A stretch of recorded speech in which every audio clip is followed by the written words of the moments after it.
ইউরোপে বেড়াতে এলে অনেকেই এখন প্রাগ শহরটায় যেতে চান। আর প্রাগে বেড়াতে এলে চার্লস ব্রিজ না দেখে ফিরে যাওয়ার উপায় নেই। প্রতিদিন প্রায় 30,000 মানুষ চার্লস ব্রিজের উপর দিয়ে হাঁটেন। প্রায় 650 বছরের এই পাথরের সেতুটি 30টি ভাস্কর্য দিয়ে সাজানো। যদিও সেগুলো আজ আসল নয়, নকল। আসল ভাস্কর্যগুলো দেখতে পাওয়া যাবে চার্লস ব্রিজ জাদুঘরে। চলুন ঘুরে আসি প্রাগ থেকে।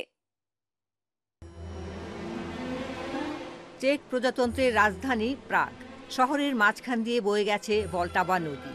নদীর ওপর আছে 15টি সেতু, চার্লস ব্রিজ যার মধ্যে সবচেয়ে পুরনো।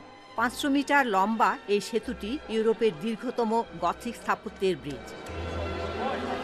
স্নেডেক বার্গমান চার্লস ব্রিজ মিউজিয়ামটি পরিচালনা করেন। মানানসই আবহের জন্য ভলটাভা নদীর প্রাচীন জাহাজগুলোকে সারিয়ে তোলার ব্যবস্থা করেছেন তিনি। ফলে দর্শকরা নদী থেকেও চার্লস ব্রিজের সৌন্দর্য উপভোগ করতে পারেন।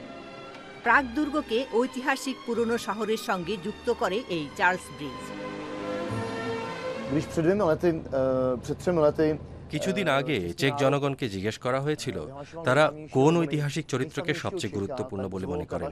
চেকরা বলেন সম্রাট চতুর্থ চার্লস, যিনি চার্লস ব্রিজের মতো স্থাপত্য তৈরি করেছিলেন।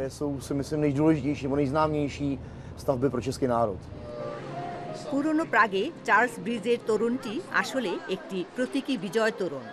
এককালে বোহেমিয়া রাজ্যের নৃপতিরা এই পথ দিয়ে অভিষেকে যেতেন। প্রাগ শহরের পেট্রন সেন্ট বা রক্ষাকর্তা হলেন এরা: সম্রাট চার্লস, রাজা ভেনসেসলস আর সিগিসমুন্ড, প্রকোপ ও ভিটাস, এই তিন সন্ত।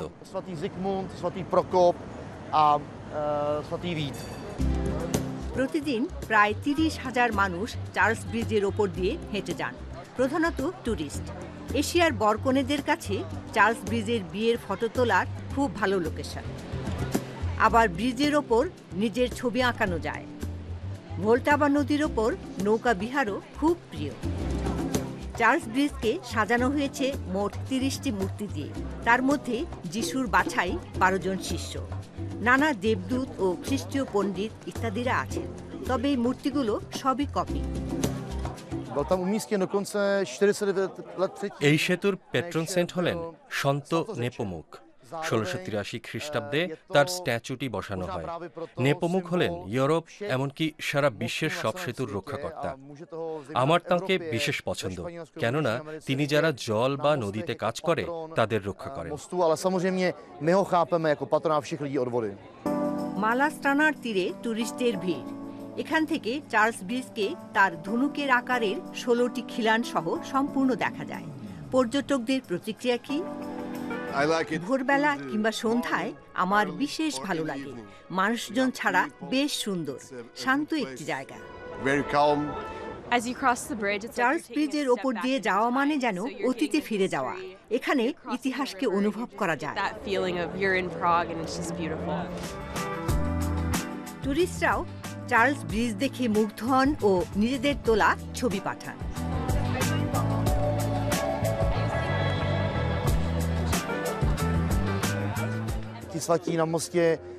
প্রতিদিন আমি ব্রিজ পার হয়ে কাজে যাই, কিন্তু আমার কাছে এটা শুধু রাস্তা নয়।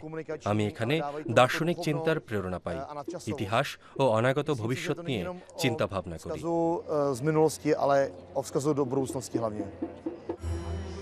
স্নেডেক বার্গমান স্বয়ং চার্লস ব্রিজের ইতিহাসে তাঁর ছাপ রেখেছেন।